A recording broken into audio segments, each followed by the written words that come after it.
It is episode 10 of Broadcast Booth. Welcome, everyone, and you are in for a treat today because your guest is going to be the play-by-play host of one of the best athletic programs in all of college sports, Toby Rowland from Oklahoma. Before we get started, though, I do want to throw out a couple of things that those of you that are watching obviously are able to see all of the clips or all of the images that we put on the air for Broadcast Booth. Those of you that are listening on podcast, if you would like to see those, you need to go to YouTube to take a visual of what we've got going on here. If you would rather just listen on, then if you're watching YouTube, you can join our podcast of Broadcast Booth just about anywhere that you subscribe to podcasts, Apple Podcasts, Spotify, all those great places. So be sure to do that. And when you do that, you are going to get an opportunity to see some of the previous episodes we've had, including Verne Lundquist,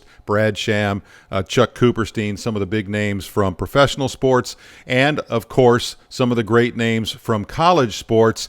Before I introduce Toby, I do want to tell you, because I think he'll get a kick out of this, our last college play-by-play guy, who is, again, one of the best programs in the country, was a guy down the interstate just a little bit, guy by the name of Craig Way from the University of Texas. Yeah. And boy, isn't it just fitting that the very next one is Toby Rowland from Oklahoma. Toby, welcome.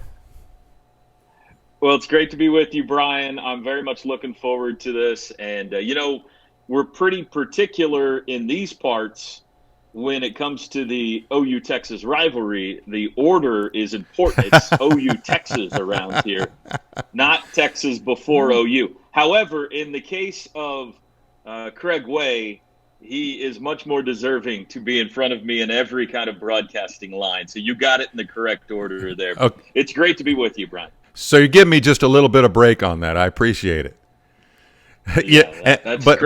Craig is a great friend and a tremendous broadcaster. Yeah, he is one of the greatest, and I know that we all enjoy listening to him when we're not playing against him. So, quick question though, this is kind of out a little bit of the spectrum of what we try to do on this show. This show is, of course, stories from inside the headsets of play-by-play, basically the background stuff, some of the stuff that has happened to each of us as we go through this crazy business of play-by-play. Before I get to that, though, I've got to ask the question that I know everybody in this time frame wants to know.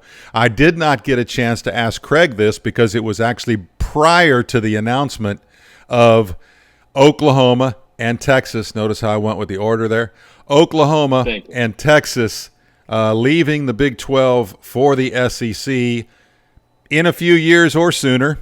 So since I couldn't ask him about it, I got to start off asking you about it from a play-by-play guy's perspective, just your thoughts on it, what you're looking forward to, what you're going to miss, any of that stuff. Unexpected. I did not see it coming. I am great friends with OU's athletic director, Joe Castiglione.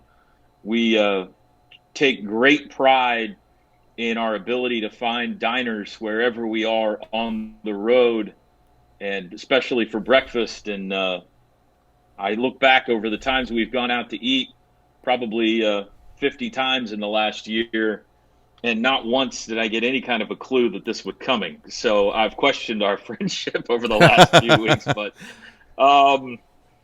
so I was shocked. I think from Oklahoma's perspective, and I'll speak to that first, it's exciting. It's exciting that the tradition and the brand of the Oklahoma Sooners, the interlocking OU, is going to be joined with the likes of the Alabamas and the Floridas and the Georgias, the Tennessees of the world. It's going to be very exciting for fans. It's going to be exciting to get to go to some of those historic venues in the SEC. It's going to be exciting for Norman, for those fan bases to come here, and the atmosphere that's going to be created at Owen Field, the atmospheres that we're going to get to be a part of on the road in the SEC is thrilling. It's really something to look forward to. From our profession's perspective, it's exciting that anytime we go somewhere new, that's fun. You know, in the non-conference, we've had the opportunity in recent years to go to Notre Dame, to go to Ohio State, Tennessee, the Rose Bowl. So those are trips we always look forward to. And so the thought of in coming years getting to broadcast games from the Swamp, from Death Valley, from Rocky Top again, and Tuscaloosa, and on, is exciting. I think it's going to be good for Oklahoma, probably for Texas as well, from a recruiting aspect. So there's a long list of things that are good about it and understandable as to why perhaps Oklahoma made this decision. Selfishly, I'm going to miss a lot of people. You know, that's the sad part of it. I have great friendships in this conference. The broadcasters in this conference are very close. Craig Way is Brian Estridge at TCU, Dave Hunziker at Oklahoma State, your buddy Jeff Haxton there at Texas Tech as well. I have grown over the past decade tremendous friendships, and not just among the broadcasting community, but the fan base, the athletic departments, when you travel, the media relations people, everything that goes into that. I also grew up an Oklahoma fan. I'm from Mustang, Oklahoma. So the traditions of playing in Fog Allen Fieldhouse, more recent, I mean, I love going to Lubbock, Texas. The atmosphere that's been created in all sports across the board in Lubbock is tremendous. I hope the Bedlam rivalry doesn't go away. Hilton Coliseum in Ames, Iowa is a special place. So there are people and stops that have become a part of my life that maybe aren't going to be anymore, as much anyway, and that's sad. So I have mixed feelings about the whole thing, but I would say in general, certainly from the fans' perspective, these are exciting days for OU. I understand if you are not a fan of Oklahoma or Texas, certainly understand how you would be frustrated and or disappointed by this decision.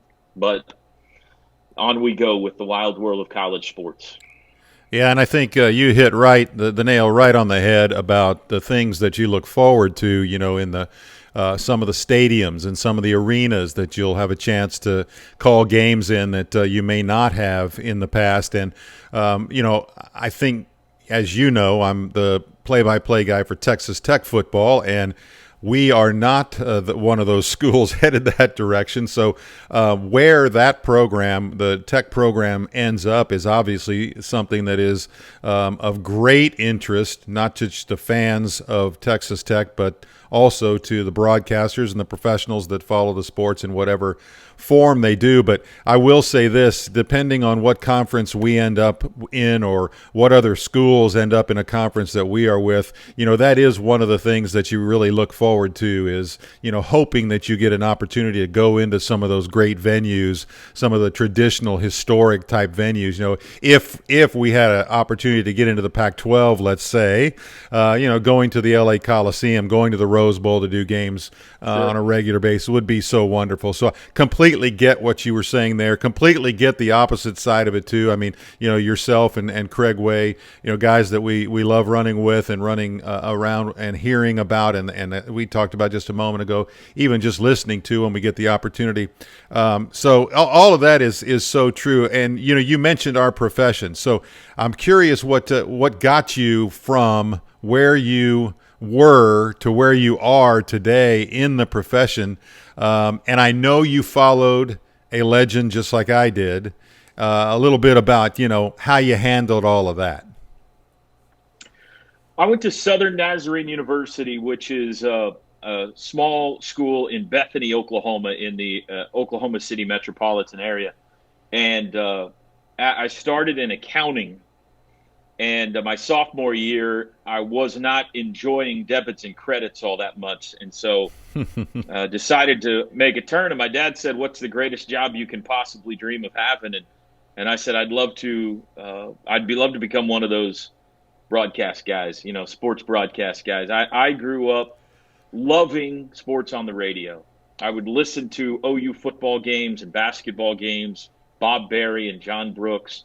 I'm a huge Cincinnati Reds fan, so I would listen religiously to Marty Brenneman. And I still, to this day, I think sports on the radio is special. The ability to envision what is happening in addition to perhaps seeing it is great. So started that career path and was fortunate enough. I was on the basketball team at Southern Nazarene.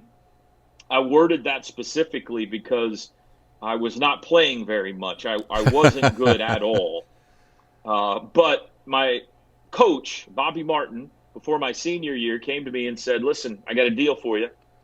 In not so many words, he said, if you will give us back the scholarship that we are wasting on you as a basketball player, we'll give you some money to start a sports information department. They only had 2 sports, basketball and volleyball, and they were about to expand, add football and baseball and a few others, softball. Yeah. And we will allow you to broadcast our games. You can be a part of the broadcast crew your senior year because we know this is what you want to do.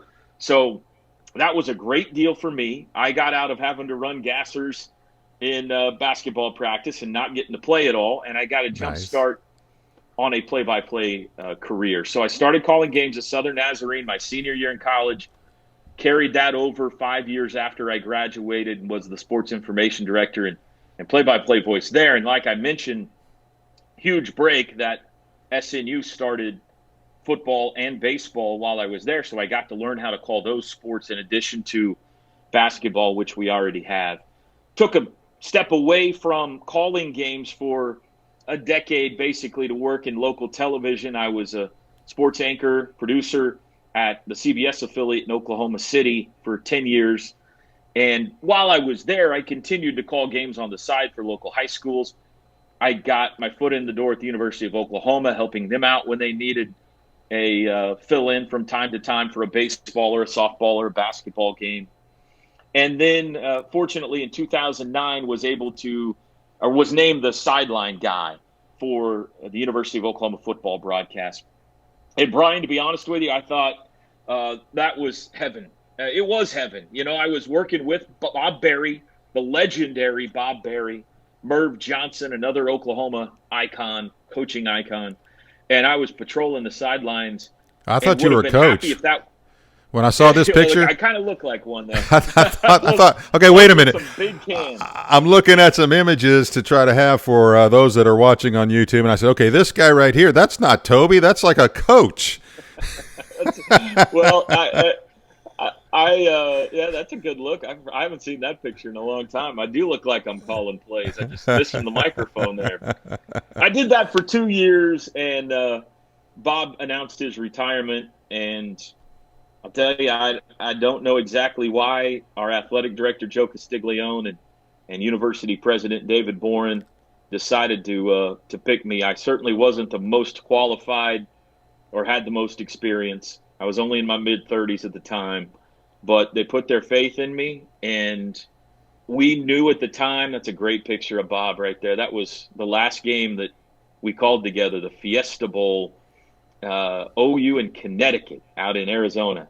I was down on the sidelines for that game, but we knew it would change our lives, and it has certainly in more ways than we could have ever imagined. So it's been a thrill. It's been an absolute thrill. As for filling in the footsteps of a legend, it's not easy, as you know. I struggled with it, quite frankly, for probably the first 6 months to a year on the job. I heard the comparisons, and it bothered me from time to time. They weren't all bad, but there was enough that didn't love me right away that it bothered me. And I heard an interview with Vin Scully one day where he was talking about Red Barber coming into the booth and getting mad at him the first year he was the voice of the Brooklyn Dodgers, and telling him, I hired you to be Vin Scully. I didn't hire you to be the next me. And that resonated with me. I thought, you know what? I've got to just forget about it. I am never going to be as good of a Bob Berry as Bob Berry was. He's the best at being Bob Berry. But I can be a better Toby Rowland than anybody else. And I just decided to be authentic and be myself and not worry about it anymore. And And really, my mind's been free since then, and I think that we've been able to go on and have some success because of that. Bob was unbelievable, and I try to imitate him in certain ways to this day because he was so great. But I'll never be as great as Bob Berry, that's for sure. Well, and while you were talking about that, I decided to get a little help. There's Vin Scully right there. He sits on one of my shelves. I wish he had talked into my or had someone that was like him talk into my ear a little bit when that same situation was happening with me. As you know, and I've said this on our show before, I followed the great Jack Dale, who had done the broadcast for almost 50 years prior to the time that I was selected to follow him. And boy, you said about 6 months or so. It took you to get past that. Mine was I started in 2000. It was the 2002 season, a game against A&M, before I finally felt like I had broken through and had my own way of doing things. I mean, I always had my own way of doing things, but that it was now accepted by the tech following. That okay, this is the guy. This is the way he does it. It's okay. We like it. It's not Jack. It'll never be Jack. And quite frankly, I would never try to be Jack because he was such a legend as well. So completely paralleling those things with you. I get it. Yeah, I like I said, I'm a big Cincinnati Reds fan, and Marty Brennaman was their play-by-play guy for 40 years. That's all I ever heard. Marty retired last year, and they hired a new guy named Tommy Thrall, who is, by all accounts, fantastic. Mm-hmm. But it's not Marty. Right. I've heard Marty calling Reds games my whole life, and just to hear another voice, no matter how good he is, didn't sound right for a while. Mm-hmm. And I would have been the exact same way with OU. If somebody else had gotten the job, just the fact that it wasn't Bob Berry's voice coming out of that speaker for a while wouldn't sound right. It didn't matter how good they were. So I get it. It just takes time. It just takes time. Yeah. And I don't think there's anything you can do to speed it up. I really don't. Well, I think a couple of things when you realize it has happened. The transition has been allowed by the listeners. And quite frankly, that's the bottom line, because play-by-play, any broadcast type of a position, really, you are playing to your clients. Your clients are the fans, right? And if the fans don't accept what you're doing, they're going to let you know about it. Once the fans do accept what you're doing, you realize it not because necessarily they let you know about it, but because they start saying things that resonate because you said them at some point, right? Like, for example, we all have some call at some point that people then start talking about. They start, imitating it. Maybe they say it in some type of a conversation with you, or maybe nowadays in social media with you. For me, it's Touchdown Red Raiders. That's just what became my call. It wasn't on purpose. It just happened, and so that's what people now say to me just about every time I am recognized as a Texas Tech broadcaster. I know you have come up, or maybe it just happened too, with that type of scenario as well. Describe Unhitch the Wagon. Okay, back to the Reds. Everything seems to come back. Marty Brennaman, whenever OU secured, or whenever the Reds would secure victory, the final out, he would say, "And this one belongs to the Reds." That was his signature phrase. And I remember growing up, even if it was a blowout, I had to stick around to hear that. I had to hear Marty stamp the win with, "And this one belongs to the Reds." So when I got the OU job, I thought that'd be cool if you could come up with something like that for Oklahoma. If you could come up with a phrase that when victory was secured meant we got this one in the bag. But I didn't have anything. So I think, and I think you would agree with this, when you force a catchphrase or when you force something cute, a lot of times it comes out sounding hokey. You can't force it. It's got to be natural. It's got to be organic. And we were in our first year on the mic back in 2011, third or fourth game of the season. Oklahoma's blowing out a non-conference opponent. And when Oklahoma scores a touchdown at home, they run the ponies. The Conestoga wagon and the ponies come out of the tunnel and they circle the field and they go back in the tunnel. There they are. And, it's 49-0 at halftime. And so they've been out there running 7 times in the first half. And third quarter, they score a couple more touchdowns. It's one of those games that's gotten away. And early fourth quarter, Oklahoma scores a touchdown to make it whatever it is, 63-7 or whatever. And here come the ponies. And I said, I think it's probably time to unhitch the wagon and put the ponies in the barn today. Well, as soon as I said it, I thought that was pretty good. And the fan base kind of, like you said, Brian, the fan base kind of caught on to it.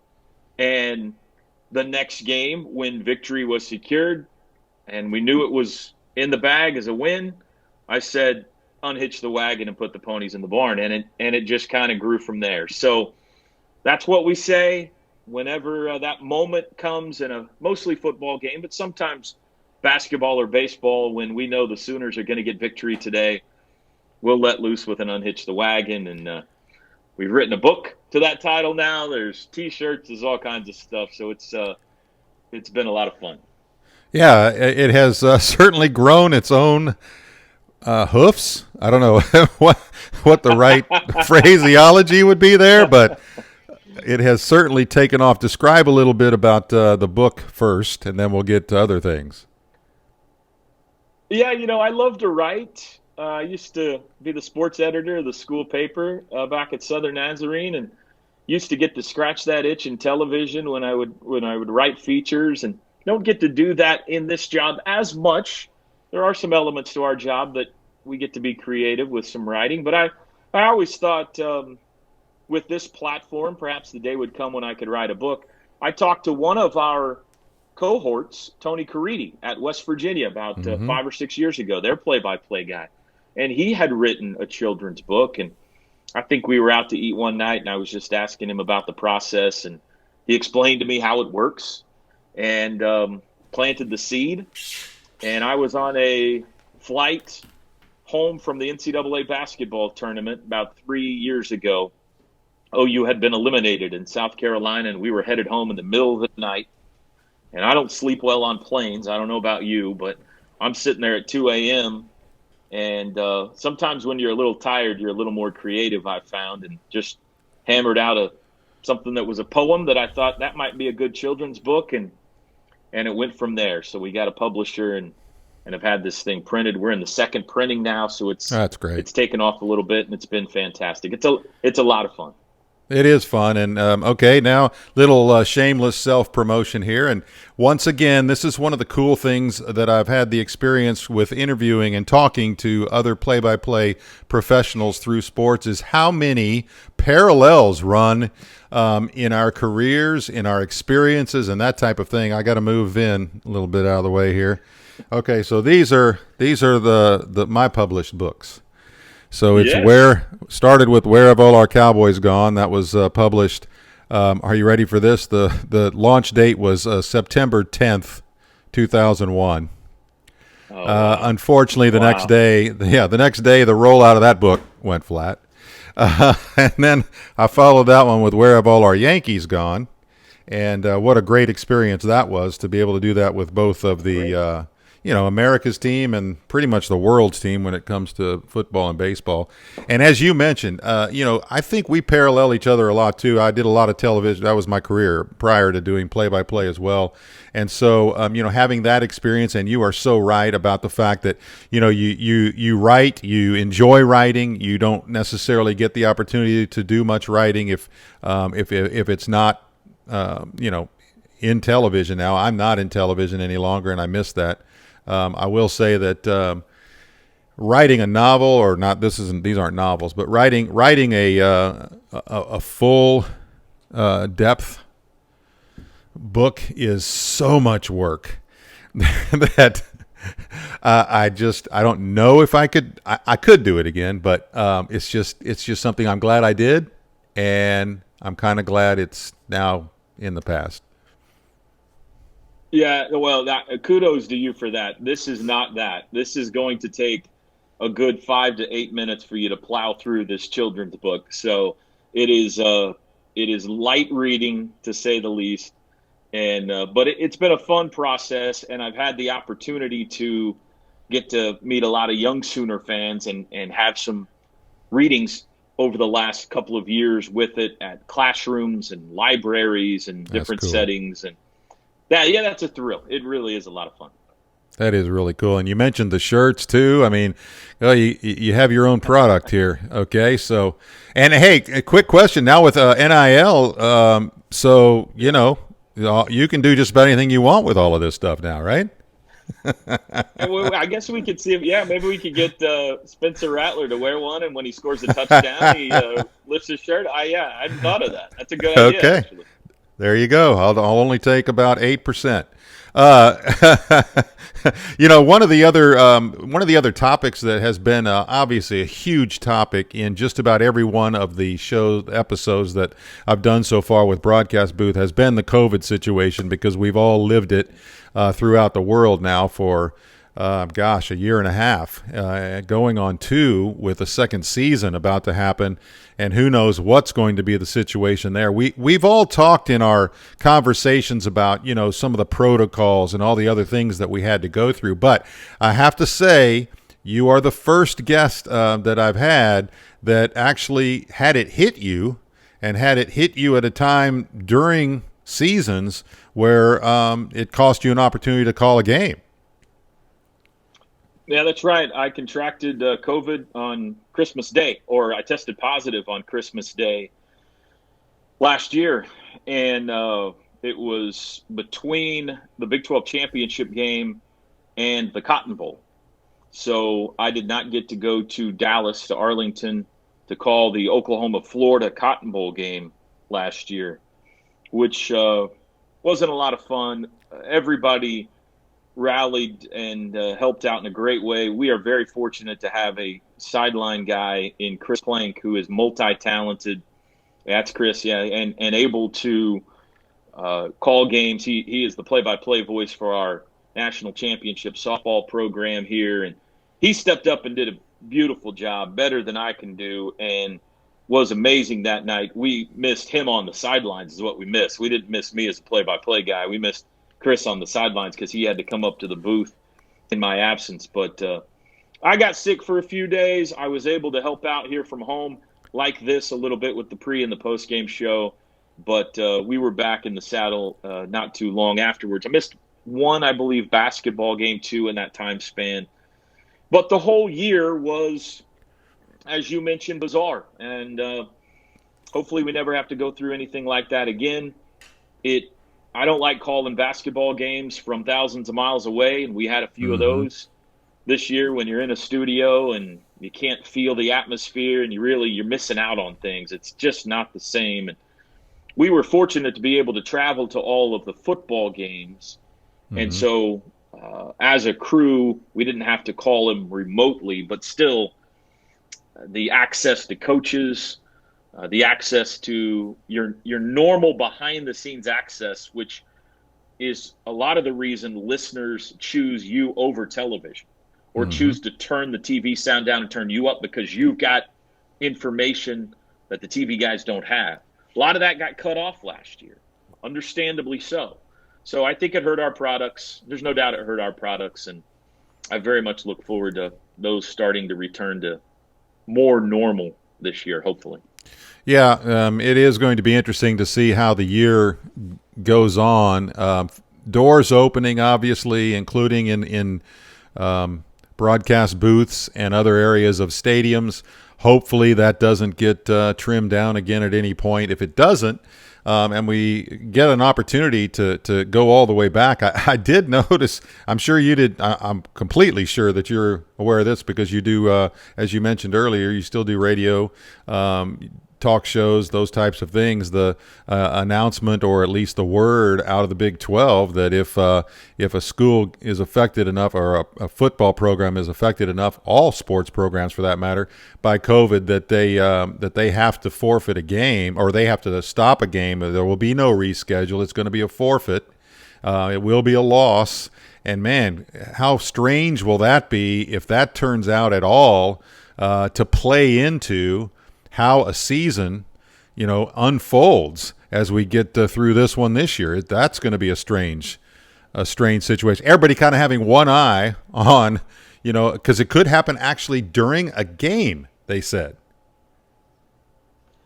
Yeah, I saw that announcement, and I just hope it doesn't happen. I mean, I hope that doesn't factor into anybody's process. I hope we can get this thing a little more wrangled in again, and we don't have anybody having to forfeit any games. If that happens, what does the College Football Playoff Committee, how do they use that information? Does it factor into their decision-making? All that kind of stuff. But fingers crossed, and I know we're in a rough patch right now, but fingers crossed we can wrangle this thing in and have some semblance of a season. I mean, we all do. I miss the full stadiums. I miss the atmospheres. As of now, we're planning on having 85,000 people in Norman for football games and being able to do coaches shows and everything like that. So, really hoping that's the case. So everybody responds to COVID, to quarantine, all those types of things a little bit differently. I think it's only fair for people that are watching or listening to this show to understand a little bit about the sense of humor of Toby Rowland. So I'm going to play what I found on your Twitter feed, that you did during COVID, and man, I got a crack up out of this. Welcome, everybody, to Tyler, Texas. You are looking live at young Nate, who is using the quarantine to make a trap to catch a squirrel. We've been told a non-caffeinated squirrel, and it looks like he's got him right where he wants him. Bam! Ooh. He's not going to get him! Good try. Okay, so a non-caffeinated squirrel? Well, we had where'd that come from? That deserved an explanation. So I got to go back to playing football in the yard with my sons. I have two boys, and we used to play football in the front yard. And right before the first year I got the OU job, we had just watched. There's Trevor and Peyton, good-looking boys. They're managers for Lon Kruger's basketball team the last few years.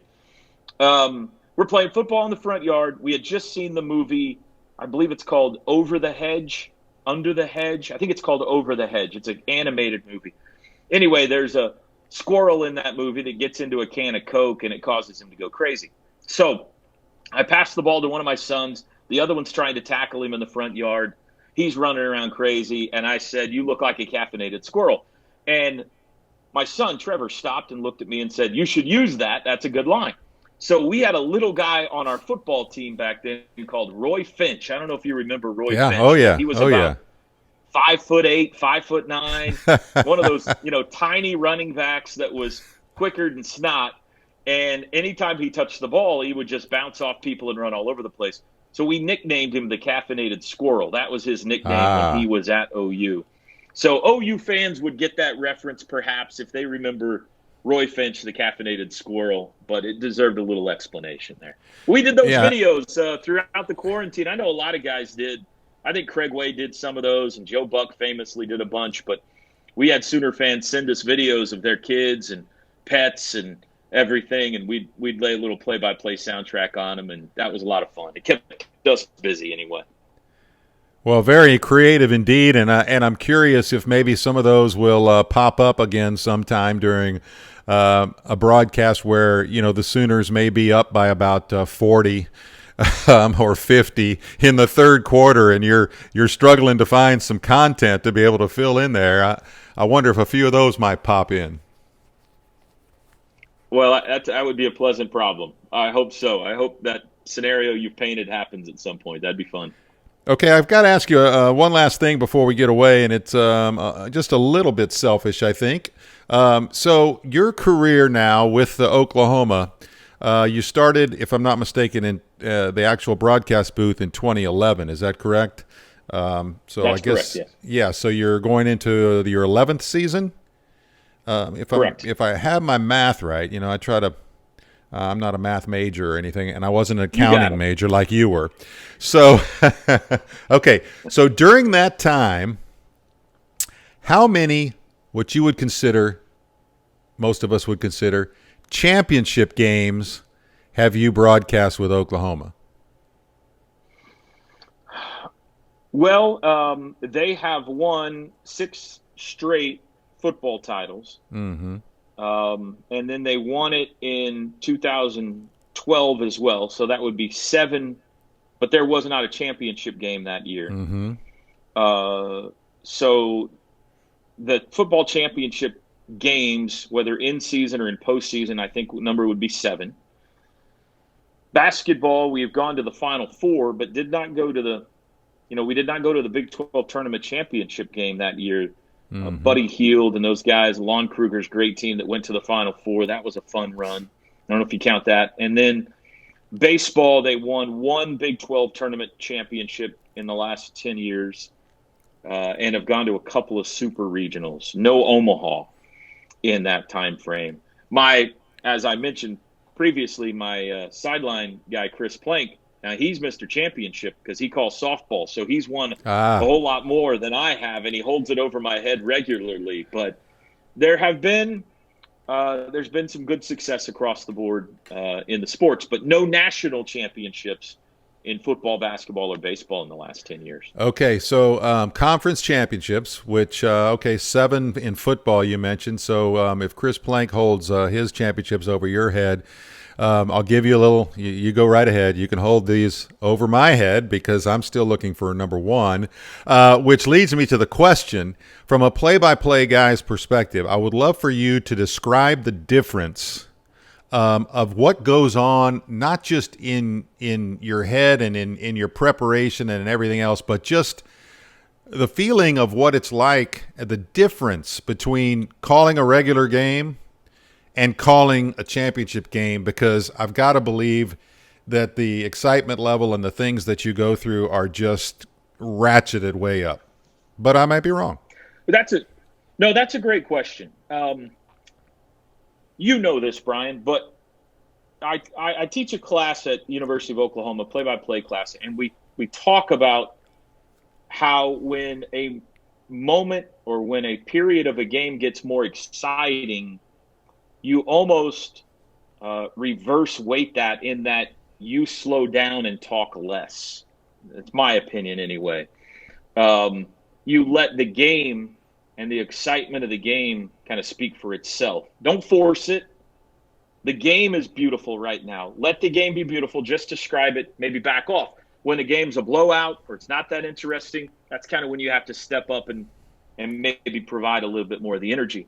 I think the same applies in a macro look at big games. You go into big games and you're excited. It's a bowl game or a championship game or Final Four, whatever the case may be. Everybody's excited. It's important. But in those situations, you almost dial it back a little bit. And because everybody's feeling it out there in the listening audience, the nerves are flowing. The excitement is pulsing through the radio in those games, and they don't need more. They don't need you to force it. They don't need you to convince them this is a big game. They know. Yeah. And so a lot of times you kind of take the foot off the throttle a little bit in those games and just get out of the way. Accurately describe what's happening. There are 2 different kinds of situations that call for big calls in our profession. One is a play or a moment that happens instantaneously and is unpredictable. And you have to be ready to nail those calls. Might be an interception at an unexpected moment. Might be a game-winning 3-pointer. You can't possibly know these are coming. Then, boom, out of nowhere, they happen, and you hope your call fits the drama of the moment. Mm-hmm. The other situation is big moments that you do see coming. Maybe someone's approaching a record and somewhere in the course of this game, there's going to be a call that's going to stick because it's going to be record-setting moment by Patrick Mahomes, right? Or Baker Mayfield, or whatever the case may be. A championship game is like that. You know that if they win this game, the final call of that game is going to stick. It's going to last. It's going to be a part of highlight reels and social media and everything. And don't blow it. Don't blow it. So there's a little bit of preparation that goes into those, perhaps. Maybe you think something out in advance. I like to just let it be organic, but sometimes you see it coming, and so you have a little bit of time to try to put words to the moment and make sure that they fit appropriately. Well, it's interesting that you mentioned the talk of play-by-play guys, and when you mentioned this in your class, I love this. You ratchet it down a little bit as far as how much you actually participate in the call of something that's getting, very exciting build up at an end of a game, for example. Because when I talked to Verne Lundquist, who basically was my mentor from afar when I was getting into the business and such, and I asked him what his favorite call was. His favorite call is not one of his calls, by the way. His favorite call was Jack Buck's call with the Kirk Gibson home run.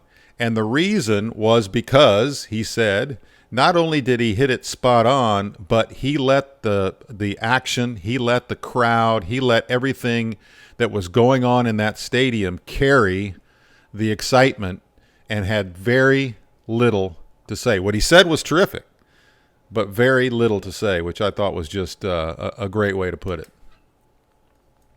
I had the opportunity to meet Verne Lundquist a couple of years ago. It was actually on a Big 12 cruise in Alaska, where he was the headliner. And he is phenomenal. Obviously, his voice is attached to some of the biggest moments in sports history. My favorite, Jack at the Masters, maybe Yes Sir is iconic. The Christian Laettner shot is iconic. My favorite is the Tiger Woods shot. Oh yeah, and I told him 16. this. But when the ball, at 16, when the ball sits on the lip with the Nike swoosh and falls in, and he says, "In your life, have you ever seen anything like?" And I said, Verne, why did you start in the middle of a sentence? Because everybody else on the planet would say, "Have you ever seen anything like that in your life?" But he started in them. He said, "In your life, have you ever seen it?" I was like, that's what makes that call is his mastery of the English language in a spontaneous moment you can't possibly predict, and he put the perfectly worded call on top of it. And that's so hard to do, but that's why he's Verne Lundquist. Isn't that the truth? And how many times have you thought after a broadcast, because we all do this, we all listen to what we have said during a broadcast at a later time. If you don't, I'm sure you do this in your class as well. If you don't learn and you don't progress, right? You always try to listen to what your broadcast sounded like to pick up on things that you can improve upon going forward. How many times have you, in your head, gone, there was an opportunity, and exactly, and for you to pick out, I would have said the exact same, to pick out the phrase that he used right there. You are so right. I mean, that just takes a magical thing to be able to pull that off. Yeah, and those spontaneous moments are the hardest because, again, you don't know they're coming. You've got to trust your instincts to say the right thing at the right time, and you get it right like maybe once out of every, the great ones once out of 10 times. I probably get it right once out of 100. And when that big moment happens and you hear it back, you always cringe. The first time you hear it back, you're like, oh boy, I hope I didn't butcher this. And then it's either I could have done that better, or it's passable. It's never great, right? You're always like, exactly. Okay, that's passable at least. So, exactly. No, he's the best. Verne's the best. Hey, who's this guy? For those of you that are watching on the YouTube, you're seeing a character. Well, for those of you that aren't on the podcast, a caricature that is used on your Twitter. I think that's your Twitter shot. Is that correct? Yeah. Okay. Yeah, that's right. Who is that guy? Because I'm sorry, it reminds me of another broadcaster, a national guy. Trying to think of the name. I'll come up with it after I'm sure we're done here. It kind of looks like Brian Anderson a little bit. I could see perhaps with the Milwaukee Brewers. It's supposed to be me. Now, my first couple of years on the job, we did a show for OU in which they made some caricatures like that of us, of me and the color analyst and the guys. And so they used those when the show, throughout the show. They don't do it anymore, but I captured that and used it as my Twitter icon and have kept it there for years and years. That is a much skinnier version and a better complexion version and a tanner. That guy's been in a tanning bed for a while. Yeah, too. Exactly. Yeah, it's supposed to be me, but it doesn't bear a lot of resemblance to it. Well, it's another one of those. I think another one of those little pieces of humor that you may throw out that you may not even realize you're throwing out, but you did there. Okay, go ahead. I got a story for you, Brian. It's something that happened at your place. Oh, great. I think it was the first year. You would remember probably better than I would. We were in Lubbock, so I think it would have been 11. Maybe it was 12.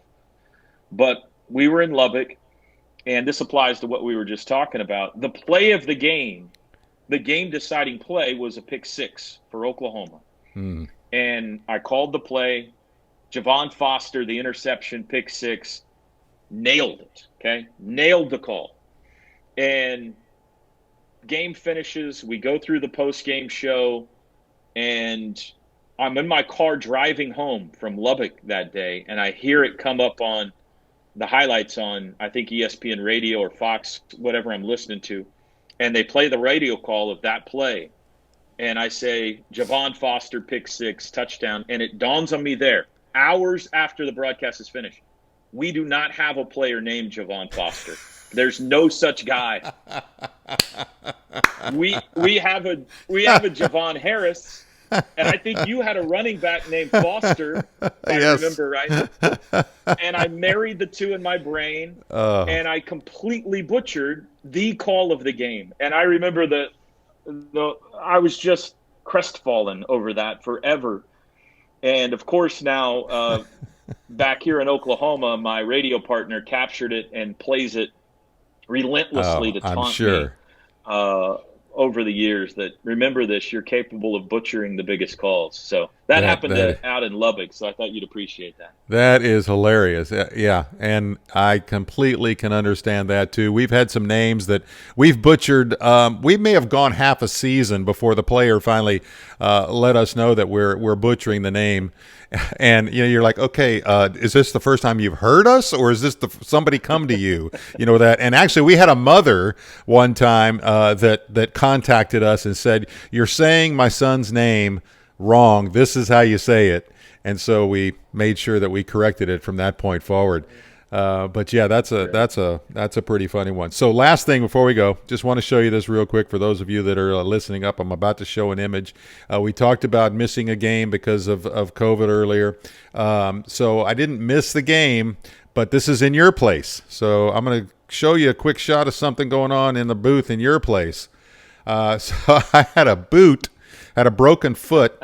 And I stand when I do my broadcasts. I don't know if you stand or sit, but I wasn't able to stand on this one. So in your Oklahoma booth, didn't want to miss the game, didn't have to miss the game because it wasn't a boot on my mouth. But that's about as close as I've come to missing a game since the second season. I missed a game because my son and I had here's one for you. So because you guys at Oklahoma, you pretty much schedule that conference championship game every year, right? So you make sure that that's kind of on your schedule going forward. You probably block out that time already now to make sure that nothing is scheduled at that time. Well, we were just a second season in on the Mike Leach years, and going to bowl games every year wasn't necessarily something that we expected. However, we figured if we're going to bowl games, we're getting a little bit better each year. We're going to be going to, closer to New Year's Day bowl games, not backing up. So I went ahead and scheduled a ski trip with my son on Christmas week. And as it turned out, that year we got selected to go to the Tangerine Bowl in Orlando, and it was like on the 23rd or whatever. And I already had this trip scheduled. Everything was, it was just crazy. And they're like, no, you need to go ahead and you don't get this opportunity with a son. Like, we're going to have the opportunity with, this stuff. So John Harris did the game for me on that one. That's the only one I've missed in the 20, now coming up on 22 seasons that I've done them so far, impressive. knock on wood. But, so, hey, we have to play in pain and hurt sometimes, right? Just like the guys that we call.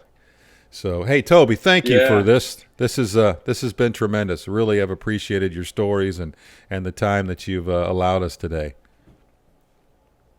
Well, it's a thrill, Brian. I love talking to you, and it's an honor to be on your podcast. Look forward to seeing you here in a couple of months.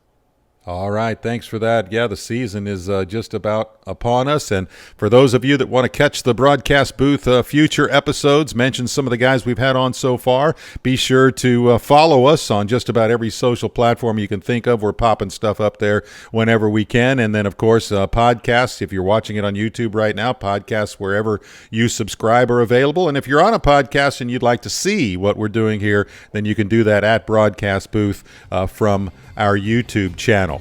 Well, thanks again for joining us, and look forward to talking to you again soon.